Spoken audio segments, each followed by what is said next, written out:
Hello guys, welcome back to my YouTube channel No Fuss BD. আগন্তুক অসম চৰকাৰৰ DLED entrance এক্সামৰ বাবে সায়েন্সৰ কেইটামান গুৰুত্বপূৰ্ণ প্ৰশ্ন আপোনালোকলৈ লৈ আহিছোঁ। আহক আজি আমাৰ ভিডিঅ'টো আৰম্ভ কৰোঁ। ক্ষমা কৰিব, যোৱাকালি আমি আপোনালোকক ভিডিঅ' দিব নোৱাৰিলোঁ বিশেষ কিছুমান অসুবিধাৰ বাবে। আহক আজি আমাৰ ভিডিঅ'টো আৰম্ভ কৰোঁ। আজি আমাৰ ভিডিঅ'ৰ 1 নম্বৰ স্থানত থকা প্ৰশ্নটো হ'ল হিমোগ্লোবিনৰ মুখ্য উপাদান কি? প্ৰশ্নটো কি সুধিছে, হিমোগ্লোবিনৰ মুখ্য উপাদান কি?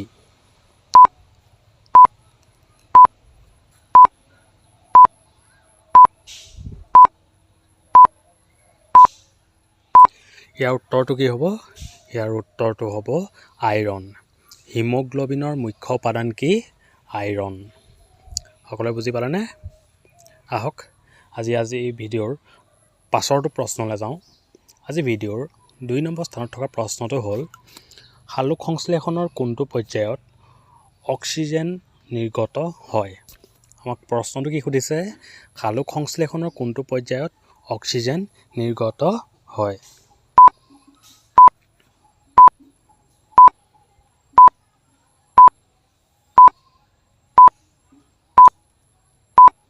ইয়াৰ উত্তৰটো কি হ'ব? ইয়াৰ উত্তৰটো হ'ব আলোক বিক্ৰিয়াৰ দৰ্শাত। কিহত? আলোক বিক্ৰিয়াৰ দৰ্শাত। সালোক সংশ্লেষণৰ কোনটো পৰ্যায়ত অক্সিজেন নিৰ্গত হয়? আলোক বিক্ৰিয়াৰ দৰ্শাত। আহক আজি ভিডিঅ'ৰ পাছৰটো প্ৰশ্নলৈ যাওঁ।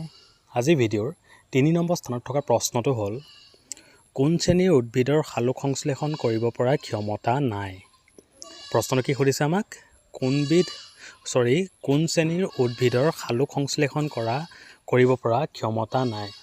প্ৰশ্ন কি সুধিছে আমাক, কোন শ্ৰেণীৰ উদ্ভিদৰ সালোক সংশ্লেষণ কৰিব পৰা ক্ষমতা নাই?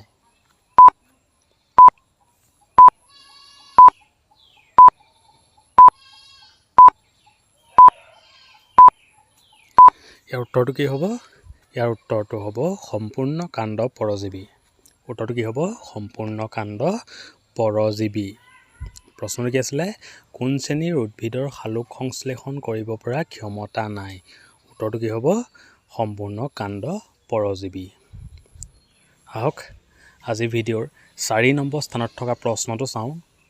আজি ভিডিঅ'ৰ 4 নম্বৰ স্থানত থকা প্ৰশ্নটো হ'ল উদ্ভিদ দেহৰ পৰিৱৰ্তনত কি কলা জড়িত?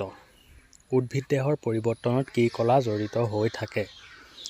প্ৰশ্নটো কি হৈছে আপোনালোকে মন কৰিব, উদ্ভিদ দেহৰ পৰিৱৰ্তনত কি কলা জড়িত হৈ থাকে?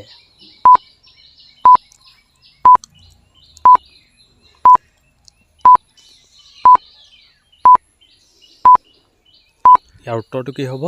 জাইলেম আৰু ফ্লুৱেম কলা। উদ্ভিদ দেহৰ পৰিৱৰ্তনত কি কলা জড়িত হৈ থাকে? জাইলেম আৰু ফ্লুৱেম কলা জড়িত হৈ থাকে। আহক আজি ভিডিঅ'ৰ 5 নম্বৰ স্থানত থকা প্ৰশ্নটো চাওঁ। আজি ভিডিঅ'ৰ 5 নম্বৰ স্থানত থকা প্ৰশ্নটো হ'ল জাইলেম আৰু ফ্লুৱেম কলাক একেলগে কি বুলি কোৱা হয়?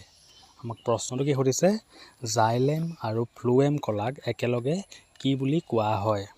প্ৰশ্নটো আপোনালোকে মন কৰিব, জাইলেম আৰু ফ্লুৱেম কলাক একেলগে কি বুলি কোৱা হয়?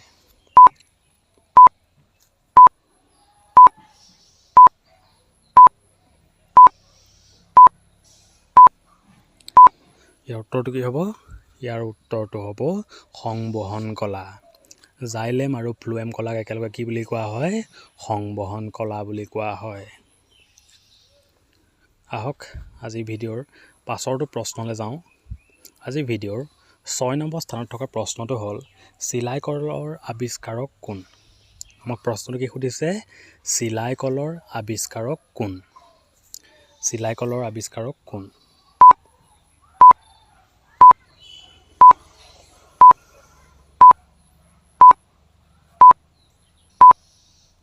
ইয়াৰ উত্তৰটো কি হ'ব? ইয়াৰ উত্তৰটো হ'ব ইলিয়াছ হাউ। চিলাই কলৰ আৱিষ্কাৰক কোন? ইলিয়াছ হাউ। আহক আজি ভিডিঅ'ৰ আমি 7 নম্বৰ স্থানত থকা প্ৰশ্নটো চাওঁ। আজি ভিডিঅ'ৰ 7 নম্বৰ স্থানত থকা প্ৰশ্নটো হ'ল চীনামাটিৰ আৱিষ্কাৰক কোন? প্ৰশ্নটো কি সুধিছে, চীনামাটিৰ আৱিষ্কাৰক কোন? প্ৰশ্নটো মন কৰিব, চীনামাটিৰ আৱিষ্কাৰক কোন?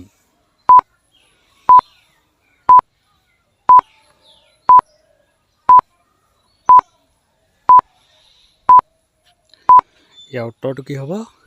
ইয়াৰ উত্তৰটো হ'ব উইলিয়াম ফুকোৱাডি। কোন? উইলিয়াম ফুকোৱাডি। চিলাইকলৰ ক্ষমা কৰিব, চীনামাটিৰ আৱিষ্কাৰক কোন? চীনামাটিৰ আৱিষ্কাৰক হ'ল উইলিয়াম ফুকোৱাডি। আহক আজি ভিডিঅ'ৰ 8 নম্বৰ স্থানত থকা প্ৰশ্নটো চাওঁ। আজি ভিডিঅ'ৰ 8 নম্বৰ স্থানত থকা প্ৰশ্নটো হ'ল, মহাকাশলৈ যোৱা বিশ্বৰ প্ৰথম মহিলাগৰাকী কোন? আমাক প্ৰশ্নটো কি সুধিছে? মহাকাশলৈ যোৱা বিশ্বৰ প্ৰথমগৰাকী মহিলা কোন?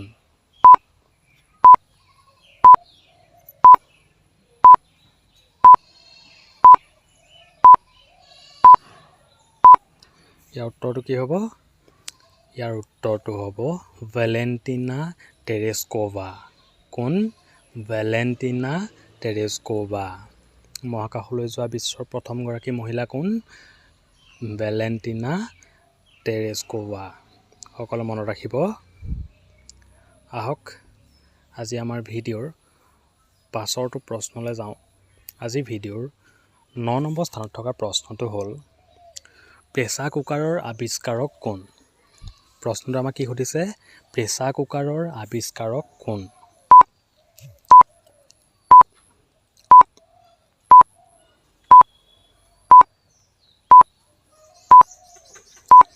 ইয়াৰ উত্তৰটো কি হ'ব? ইয়াৰ উত্তৰটো হ'ব জন পেপিন। প্ৰেছাৰ কুকাৰৰ আৱিষ্কাৰক কোন? জন পেপিন। সকলোৱে মনত ৰাখিব। আপোনালোকে প্ৰশ্নসমূহ বহী এখনত নোট কৰি যাব, তেতিয়া পাছত আপোনালোকৰ সুবিধা হ'ব। আহক আজি আমাৰ ভিডিঅ'ৰ পাছৰটো প্ৰশ্নলৈ যাওঁ। আজি ভিডিঅ'ৰ 10 নম্বৰ স্থানত থকা প্ৰশ্নটো হ'ল, এলুমিনিয়ামৰ আকৰিক কি? আমাক প্ৰশ্নটো কি সুধিছে? এলুমিনিয়ামৰ আকৰিক কি?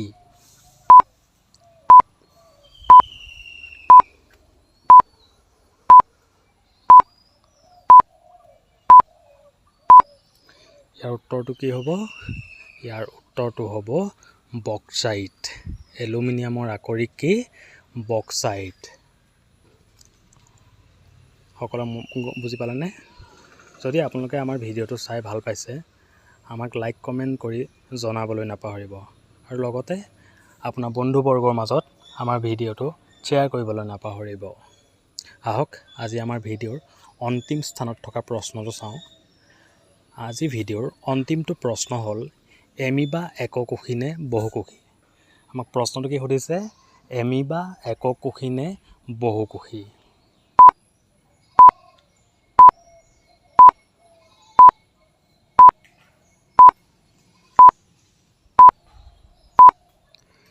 ইয়াৰ উত্তৰটো আপোনালোকে কোনোবাই জানে নেকি? যদি জানে আমাক কমেণ্ট বক্সত জনাওকচোন। এমিবা এককোষী নে বহুকোষী? এমিবা এককোষী জীৱ। সকলো মনত থাকিবনে? এমিবা এককোষী জীৱ। সকলোৱে বুজি পালে? ধন্যবাদ। আগলৈ এনেকুৱা ধৰণৰ প্ৰয়োজনীয় ভিডিঅ'সমূহ পাই থাকিবৰ বাবে আমাৰ চেনেলটো please like, comment, share and subscribe কৰি বেল আইকনটো অন কৰি দিব। ধন্যবাদ। কাইলৈ পুনৰ লগ পোৱাৰ প্ৰতিশ্ৰুতিৰে আজিলৈ এৰিছোঁ। Bye bye. Good night.